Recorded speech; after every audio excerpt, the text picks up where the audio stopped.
ആകാശവാണി.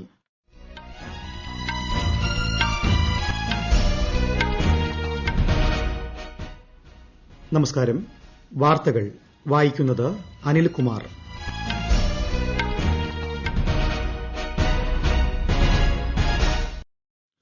പ്രധാന വാർത്തകൾ.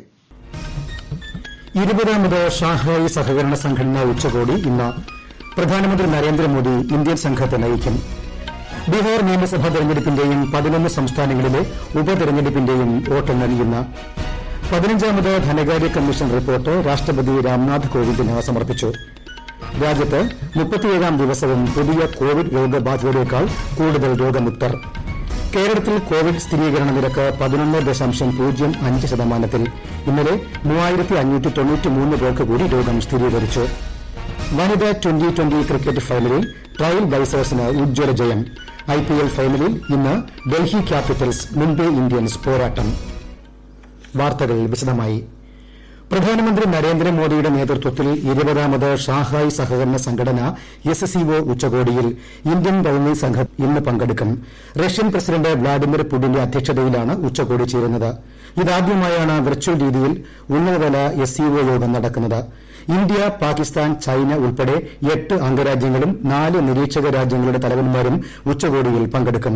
ഇന്ത്യ മുഴുവൻ സമയ അംഗമായി പങ്കെടുക്കുന്ന 3ാമത്തെ SCO ഉച്ചകോടിയാണിത്. 2005-ൽ SCOയുടെ നിരീക്ഷക പദവി ലഭിച്ച ഇന്ത്യയ്ക്ക് 2017-ലാണ് സമ്പൂർണ്ണ അംഗമാകാൻ സാധിച്ചത്. കഴിഞ്ഞ 3 വർഷമായി SCOയുമായി ബന്ധപ്പെട്ട പല മേഖലകളിലും ഇന്ത്യ സജീവമായി പ്രവർത്തിച്ചുവരുന്നു.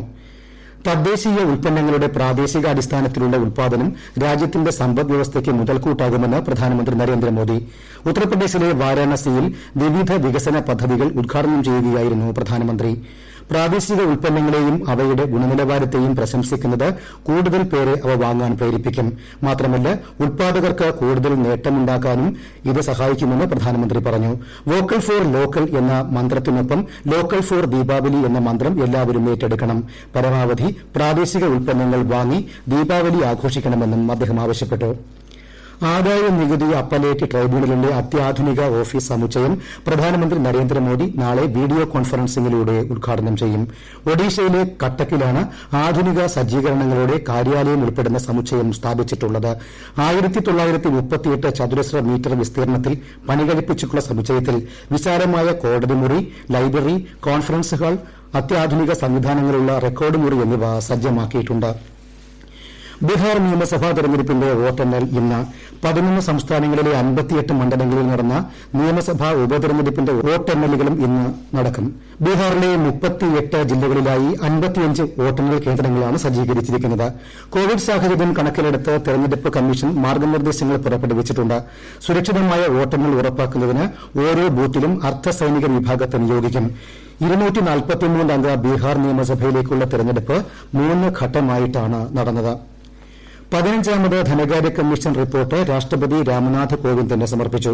2021-26 കാലയളവിലെ റിപ്പോർട്ടാണ് കമ്മീഷൻ അധ്യക്ഷൻ NK സിംഗിന്റെ അധ്യക്ഷതയിലുള്ള കമ്മീഷൻ രാഷ്ട്രപതിക്ക് കൈമാറിയത്. റിപ്പോർട്ടിന്റെ പകർപ്പ് പ്രധാനമന്ത്രിക്കും സമർപ്പിക്കും. സർക്കാർ നടപടികൾ സംബന്ധിച്ച റിപ്പോർട്ടിനൊപ്പം ധനമന്ത്രി നിർമ്മല സീതാരാമൻ റിപ്പോർട്ട് പാർലമെന്റിൽ അവതരിപ്പിക്കും. 4 വാല്യങ്ങളായിട്ടാണ് റിപ്പോർട്ട് തയ്യാറാക്കിയിരിക്കുന്നത്.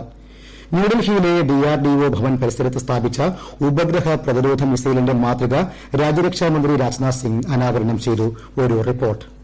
2019 മാർച്ച് 27-ന് മിഷൻ ശക്തി എന്ന പേരിൽ ഒഡീഷയിൽ വിജയകരമായി പരീക്ഷിച്ച ആദ്യ ആന്റി സാറ്റലൈറ്റ് മിസൈലിന്റെ മാതൃകയാണിത്. മിസൈലിന്റെ വിജയകരമായ പരീക്ഷണത്തോടെ ഉപഗ്രഹങ്ങൾ ഉൾപ്പെടെയുള്ള ബഹിരാകാശ ആസ്തി വസ്തുക്കളുടെ സംരക്ഷണത്തിൽ ഇന്ത്യ ലോകത്ത് 4ാം സ്ഥാനത്തേക്ക് ഉയർന്നു. ദൌത്യത്തിന് പിന്നിൽ പ്രവർത്തിച്ച ശാസ്ത്രജ്ഞരെ രാജ്യരക്ഷാമന്ത്രി അഭിനന്ദിച്ചു. ഉപഗ്രഹ പ്രതിരോധ മിസൈലിന്റെ മാതൃക ഭാവിയിൽ ഇത്തരത്തിലുള്ള ദൌത്യത്തിൽ ശാസ്ത്രജ്ഞർക്ക് പ്രചോദനമാകുമെന്ന് DRDO director doctor G. Satheesh Reddy പറഞ്ഞു. കേന്ദ്രമന്ത്രി നിതിൻ ഗഡ്കരി ചടങ്ങിൽ സംബന്ധിച്ചു.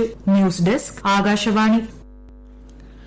സംയോജിത കോൾഡ് ചെയിൻ മൂല്യവർദ്ധനവ് എന്നിവ ലക്ഷ്യമിടുന്ന 21 പുതിയ പദ്ധതികൾക്ക് കേന്ദ്ര സർക്കാർ അംഗീകാരം. 443 കോടി രൂപയുടെ നിക്ഷേപ സാധ്യതയുള്ള പദ്ധതികൾക്ക് 189 കോടി രൂപയുടെ ധനസഹായം ലഭ്യമാകും. ഇന്നലെ കേന്ദ്രമന്ത്രി നരേന്ദ്രസിംഗ് തോമറിന്റെ അധ്യക്ഷതയിൽ ചേർന്ന യോഗത്തിലാണ് പദ്ധതിക്ക് അനുമതി ലഭിച്ചത്. മയക്കുമരുന്ന് കേസിൽ ചലച്ചിത്ര നടൻ അർജുൻ രാംപാലിന് നാർക്കോട്ടിക് കൺട്രോൾ ബ്യൂറോ സമൻസ് അയച്ചു. അന്വേഷണ ഏജൻസിക്ക് മുന്നിൽ നാളെ ഹാജരാകാനാണ് നോട്ടീസ് നൽകിയത്. രാംപാലിന്റെ മുംബൈയിലെ വസതിയിൽ ഇന്നലെ നടന്ന റെയ്ഡിൽ ഇലക്ട്രോണിക് വസ്തുക്കൾ ഉൾപ്പെടെ ഒട്ടേറെ തെളിവുകൾ കണ്ടെത്തിയിരുന്നു. ഇതേ തുടർന്നാണ് ചോദ്യം ചെയ്യലിന് ഹാജരാകാൻ നോട്ടീസ് അയച്ചത്. മുതിർന്ന മാധ്യമപ്രവർത്തകനും റിപ്പബ്ലിക് ടിവി എഡിറ്ററുമായ അർണബ് ഗോസ്വാമി സമർപ്പിച്ച ജാമ്യാപേക്ഷയിൽ പ്രതികരണമറിയിക്കാൻ റെയ്ഗാഡ് പോലീസിന് അലിബാഗ് കോടതി നിർദ്ദേശം നൽകി. ഇടക്കാല ജാമ്യാപേക്ഷ തള്ളിയ ബോംബെ ഹൈക്കോടതി പൂർണ്ണ ജാമ്യ ഹർജി നൽകാൻ അർണബിന് നിർദ്ദേശം നൽകിയിരുന്നു. ഇതേ തുടർന്നാണ് അലിബാഗ് കോടതിയിൽ അദ്ദേഹം ജാമ്യാപേക്ഷ നൽകിയിരിക്കുന്നത്. ജാമ്യ ഹർജിയും റെയ്ഗാഡ് പോലീസിന്റെ കസ്റ്റഡി അപേക്ഷയും കോടതി ഇന്ന് പരിഗണിച്ചേക്കും. ഈ വാർത്തകൾ ആകാശവാണിയിൽ നിന്ന്. കൊറോണ ആശങ്കയല്ല, ജാഗ്രതയാണ് വേണ്ടത്. കേന്ദ്ര ആരോഗ്യ മന്ത്രാലയം പുറപ്പെടുവിക്കുന്ന നിർദ്ദേശങ്ങൾ. ജനങ്ങൾ കൂട്ടം കൂടുന്നത് ഒഴിവാക്കുക. ഇടയ്ക്കിടെ കൈകൾ സോപ്പും വെള്ളവും ഉപയോഗിച്ചോ സാനിറ്റൈസർ ഉപയോഗിച്ചോ വൃത്തിയാക്കുക. നിർബന്ധമായും മാസ്ക് ധരിക്കുക. പനിയോ ചുമയോ ശ്വാസതടസ്സമോ തുടരുന്ന സാഹചര്യത്തിൽ വൈദ്യസഹായം തേടുക. കൊറോണയെ സംബന്ധിച്ച വിവരങ്ങൾക്ക് ആരോഗ്യ മന്ത്രാലയത്തിന്റെ 1075ലും ദിശയുടെ 1056ലും ബന്ധപ്പെടാം. കോവിഡ് സ്ഥിതി, പൊതുജനാരോഗ്യ നടപടികൾ എന്നിവ സംബന്ധിച്ച് കേരളമടക്കം 9 സംസ്ഥാനങ്ങളിലെ ആരോഗ്യമന്ത്രിമാരുമായി കേന്ദ്ര ആരോഗ്യമന്ത്രി ഹർഷവർദ്ധൻ ആശയവിനിമയം നടത്തി. കേരള ആരോഗ്യമന്ത്രി കെ ശൈലജ ഉൾപ്പെടെ മറ്റ് സംസ്ഥാന ആരോഗ്യമന്ത്രിമാരും 9 സംസ്ഥാനങ്ങളിലെ പ്രിൻസിപ്പൽ സെക്രട്ടറിമാരും മുതിർന്ന ഉദ്യോഗസ്ഥരും അവലോകന യോഗത്തിൽ പങ്കെടുത്തു. രാജ്യത്ത് 37ാം ദിവസവും പുതിയ രോഗബാധിതരേക്കാൾ കൂടുതൽ രോഗമുക്തർ. രോഗസ്ഥിരീകരണ നിരക്കും പ്രതിദിന മരണസംഖ്യയും തുടർച്ചയായി കുറയുന്ന പ്രവണതയാണ് കാണുന്നത്. അവസാന 24 മണിക്കൂറിനിടെ സ്ഥിരീകരിക്കുന്ന പുതിയ രോഗബാധിതരുടെ എണ്ണം 50,000-ൽ താഴെയായി തുടരുകയാണ്.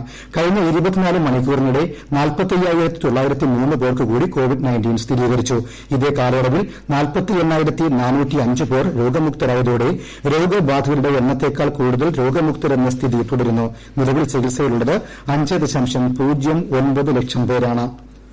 കേരളത്തിൽ പ്രതിദിന കോവിഡ് സ്ഥിരീകരണ നിരക്ക് ഇന്നലെ 11.05% രേഖപ്പെടുത്തി. പരിശോധനകളുടെ എണ്ണം ഗണ്യമായി കുറഞ്ഞ ഇന്നലെ സംസ്ഥാനത്ത് പുതുതായി 3,593 പേർക്ക് കൂടി രോഗം സ്ഥിരീകരിച്ചു. 32,489 സാമ്പിളുകളാണ് പരിശോധിച്ചത്. 53 ആരോഗ്യ പ്രവർത്തകർ ഉൾപ്പെടെ 3,070 പേർക്ക് കോവിഡ് പകർന്നത് സമ്പർക്കം വഴിയാണ്. 409 പേരുടെ സമ്പർക്ക പശ്ചാത്തലം വ്യക്തമല്ല. ഇന്നലെ 5,983 പേർ രോഗമുക്തരായി. സംസ്ഥാനത്ത് ഇപ്പോൾ 79,410 പേരാണ് ചികിത്സയിലുള്ളത്. തമിഴ്നാട്ടിൽ ഇന്നലെ 2,257 പേർക്ക് കോവിഡ് സ്ഥിരീകരിച്ചു. 2,308 പേർ രോഗമുക്തരായി. ചികിത്സയിലുള്ളവരുടെ എണ്ണം 18,825 കുറഞ്ഞു. തമിഴ്നാട്ടിൽ MBBS BDS പ്രവേശനത്തിനുള്ള റാങ്ക് പട്ടിക തിങ്കളാഴ്ച പ്രസിദ്ധപ്പെടുത്തുമെന്ന് ആരോഗ്യ വിദ്യാഭ്യാസ ഡയറക്ടറേറ്റ് അറിയിച്ചു. ലോകത്താകമാനം കോവിഡ് രോഗികളുടെ എണ്ണം 5,85,00,000 പിന്നിട്ടു. 1,37,00,000 പേരാണ് നിലവിൽ ചികിത്സയിൽ കഴിയുന്നത്. ഇതിൽ 92,000-ലധികം പേരുടെ രോഗാവസ്ഥ ഗുരുതരമാണ്. 3.5 കോടി രോഗികൾ സുഖം പ്രാപിച്ചു. ഇനി വനിതാ 2020 IPL വിശേഷങ്ങളുമായി പ്രിയ സുബലക്ഷ്മി. വനിതാ 2020 ക്രിക്കറ്റ് ഫൈനൽ മത്സരത്തിൽ ട്രെയിൽ ബ്ലേസേഴ്സിന് ഉജ്ജ്വല വിജയം. ഇന്നലെ ഷാർജയിൽ നടന്ന മത്സരത്തിൽ ടീം സൂപ്പർനോവാസിനെ 16 റൺസിന് തകർത്താണ് ട്രെയിൽ ബ്ലേസേഴ്സ് വിജയം കണ്ടത്. ടോസ് നേടി ആദ്യം ബാറ്റിംഗ് തെരഞ്ഞെടുത്ത ട്രെയിൽ ബ്ലേസേഴ്സ് നിശ്ചിത 20 ഓവറിൽ 118 റൺസ് നേടി. വിജയലക്ഷ്യം പിന്തുടർന്ന സൂപ്പർനോവാസിന് 7 വിക്കറ്റ് നഷ്ടത്തിൽ 102 റൺസെടുക്കാനേ കഴിഞ്ഞുള്ളൂ. ഹാട്രിക് കിരീടം ലക്ഷ്യമിട്ടെത്തിയ സൂപ്പർനോവാസിനെ തകർത്താണ് ട്രെയിൽ ബ്ലേസേഴ്സ് അവരുടെ കന്നി കിരീടം സ്വന്തമാക്കിയത്. ഇന്ന് നടക്കുന്ന IPL ഫൈനൽ മത്സരത്തിൽ ഡൽഹി ക്യാപിറ്റൽസ് മുംബൈ ഇന്ത്യൻസിനെ നേരിടും. വൈകിട്ട് 7:30 ദുബായിലാണ് മത്സരം. രണ്ടാം യോഗ്യതാ മത്സരത്തിൽ സൺറൈസേഴ്സ് ഹൈദരാബാദിനെ തോൽപ്പിച്ചാണ് ഡൽഹി ഫൈനൽസിലേക്ക് കടന്നത്. News desk Akashvani. അമേരിക്കൻ പ്രതിരോധ സെക്രട്ടറി മാർക്ക് എസ്പറെ പ്രസിഡന്റ് ഡൊണാൾഡ് ട്രംപ് പിരിച്ചുവിട്ടു. പകരം ദേശീയ ഭീകര വിരുദ്ധ കേന്ദ്രം ഡയറക്ടർ ക്രിസ്റ്റഫർ മില്ലർക്ക് പ്രതിരോധ സെക്രട്ടറിയുടെ ചുമതല നൽകി. പ്രസിഡന്റ് സ്ഥാനത്തേക്കുള്ള ജോ ബൈഡന്റെ വിജയം ട്രംപ് ഇതുവരെ അംഗീകരിച്ചിട്ടില്ല. തെരഞ്ഞെടുപ്പ് ഫലത്തിനെതിരെ കോടതിയെ സമീപിക്കുമെന്ന് ട്രംപ് പ്രഖ്യാപിച്ചിട്ടുണ്ട്. ഈ പശ്ചാത്തലത്തിലാണ് പ്രതിരോധ സെക്രട്ടറിയെ തൽസ്ഥാനത്ത് നിന്നും അദ്ദേഹം നീക്കിയത്. മ്യാൻമർ പാർലമെന്റിൽ ഭൂരിപക്ഷം നിലനിർത്താൻ സാധിക്കുമെന്ന് ഭരണകക്ഷിയായ National League for Democracy NLD പ്രത്യാശ പ്രകടിപ്പിച്ചു. കഴിഞ്ഞ ഞായറാഴ്ചയാണ് മ്യാൻമറിൽ പൊതു തെരഞ്ഞെടുപ്പ് നടന്നത്. വോട്ടെണ്ണലിന് സമയം ആവശ്യമായതിനാൽ തെരഞ്ഞെടുപ്പ് കമ്മീഷൻ പ്രാഥമിക ഫലങ്ങൾ പുറത്തുവിട്ടിട്ടില്ല. പ്രധാന വാർത്തകൾ വീണ്ടും. 20ാമത് ഷാങ്ഹായ് സഹകരണ സംഘടനാ ഉച്ചകോടി ഇന്ന്. പ്രധാനമന്ത്രി നരേന്ദ്രമോദി ഇന്ത്യൻ സംഘത്തെ നയിക്കും. ബീഹാർ നിയമസഭാ തെരഞ്ഞെടുപ്പിന്റെയും 11 സംസ്ഥാനങ്ങളിലെ ഉപതെരഞ്ഞെടുപ്പിന്റെയും വോട്ടെണ്ണൽ ഇന്ന്. 15ാമത് ധനകാര്യ കമ്മീഷൻ റിപ്പോർട്ട് രാഷ്ട്രപതി രാംനാഥ് കോവിന്ദിന് സമർപ്പിച്ചു. രാജ്യത്ത് 37ാം ദിവസവും പുതിയ കോവിഡ് രോഗബാധിതരേക്കാൾ കൂടുതൽ രോഗമുക്തർ. കേരളത്തിൽ കോവിഡ് സ്ഥിരീകരണ നിരക്ക് 11.05%. ഇന്നലെ 3593 പേർക്ക് കൂടി രോഗം സ്ഥിരീകരിച്ചു. വനിതാ ട്വന്റി ക്രിക്കറ്റ് ഫൈനലിൽ ട്രയൽ ബ്ലേസേഴ്സിന് ഉജ്ജ്വല ജയം. IPL ഫൈനലിൽ ഇന്ന് ഡൽഹി ക്യാപിറ്റൽസ് മുംബൈ ഇന്ത്യൻസ് പോരാട്ടം. വാർത്തകൾ കഴിഞ്ഞു. വാർത്തകൾ ഇനി 10:15 കേൾക്കാം.